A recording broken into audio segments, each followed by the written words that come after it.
जय श्री राम भक्तों स्वागत है आपका हमारा चैनल देववाणी में। भक्तों, आपको हमारी कथाएं कैसी लगती हैं हमें कमेंट करके ज़रूर बताएं और हमारे चैनल को अधिक से अधिक सब्सक्राइब करें। तो चलिए शुरू करते हैं आज की कथा। जय श्री राम भक्तों। दोस्तों, कथा बहुत ही हास्यप्रद और सुंदर है। आज की कथा है प्रेत की दोस्ती। आइए कथा श्रवण करें। बहुत समय पहले की बात है। एक गांव में बहुत समृद्ध परिवार रहता था और उसकी एक परिवार से शत्रुता थी। दूसरे परिवार वाले लोग वह गांव छोड़ देना चाहते थे। उन्होंने एक दिन गांव छोड़ने की योजना बनाई और सारा सामान ले जा रहे थे। पहले परिवार के व्यक्तियों ने उनके परिवार के एक व्यक्ति की हत्या कर दी। वह व्यक्ति तो मर गया, परंतु प्रतिकार की भावना से उनकी आत्मा वहीं भटकती रही। वह प्रेत बनकर उस परिवार के घर के सामने वाले वृक्ष पर ही रहने लग गया। उसके रहते हुए काफी समय व्यतीत हो चुका था। उसने अपना प्रतिशोध लेना आरंभ कर दिया। कभी बोई हुई फसल का नुकसान कर दिया करता था तो कभी कुछ कर दिया करता था। हर वर्ष उनको घाटा पड़ने लगा। घर के व्यक्तियों का गुजारा बड़ी कठिनाई से होने लगा। धीरे धीरे एक समय ऐसा भी आया कि सभी परिवार के सदस्य भूखे मरने लगे और घर छोड़ने के लिए विवश हो गए। घर के कई व्यक्ति नौकरी करने के लिए घर छोड़कर चले गए, परंतु केशव नामक एक व्यक्ति जो पढ़ा लिखा था कहने लगा, मैं अपनी मातृभूमि को छोड़कर नहीं जाऊंगा, चाहे मुझे कितने ही दुख दर्द क्यों न सहन करने पड़े। मैं यहीं पर रहकर कृषि करूंगा। तुम लोग जाना चाहते हो तो जाओ। केशव की इन बातों को सुनकर घर के सभी सदस्यों ने उसे मूर्ख कहा। वे अपना सामान लेकर चले गए। अब केशव और उसकी पत्नी ही उस घर और गांव में अकेले रह गए। केशव ने बहुत मेहनत से बीज बोया था, परंतु प्रेत खेत में कुछ भी नहीं होने देता था। हर बार फसल बहुत कम होती थी, जिससे उनका निर्वाह होना बहुत कठिन हो गया था। वे अब तंग आ गए।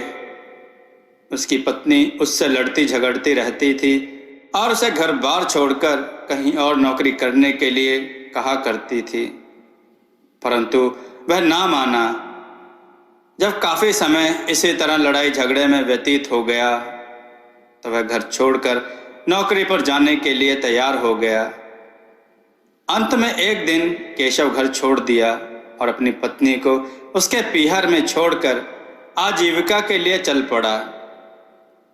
इधर प्रेत अकेला ही रह गया था। अब उसने सोचा, अब मैं यहाँ अकेला रहकर क्या करूँगा, जब मेरे शत्रु ही यहाँ से चले गए। बहुत सोच विचार कर उस प्रेत ने एक व्यक्ति का रूप धारण कर लिया और केशव को जाकर मिला। मार्ग में जाकर केशव से मेलजोल बढ़ाया और पूछा कि कहाँ जा रहे हो। केशव ने कहा, घर से तंग आकर कुछ कमाने धमाने के लिए जा रहा हूँ। केशव ने उस व्यक्ति से पूछा, तुम कहाँ जा रहे हो। यह सुनकर उसने भी वही उत्तर दिया। इस सफर में उनकी मित्रता हो गई। इस प्रकार साथ ही साथ सफर करते करते वे एक शहर में पहुंच गए। प्रेत ने उसको बताया कि प्रेत बनकर मैं राजा की लड़की के भीतर प्रवेश हो जाऊंगा। तुम चिमटा लेकर जाना। तुम्हारे कहने पर मैं बाहर आ जाऊंगा, परंतु तुम्हें मेरे साथ एक वायदा करना होगा कि तुम मेरे और मंत्री की लड़की के प्यार में किसी प्रकार का कोई विघ्न नहीं डालोगे। इसका कारण यह है कि मैं मंत्री की लड़की से सच्चे हृदय से प्यार करता हूँ। यदि तुमने इसमें विघ्न डालने का प्रयत्न किया तो मैं तुम्हारी गर्दन तोड़ दूंगा। यह वचन लेकर वह शहर चला गया और कहा कि तुम कल तक महल में पहुंच जाना। उस प्रेत ने जाकर राजा की लड़की को तंग करना आरंभ कर दिया। राजा ने बड़े से बड़े वैद्य और हकीम बुलवाए। परंतु कोई भी उसका उपचार नहीं कर पाया।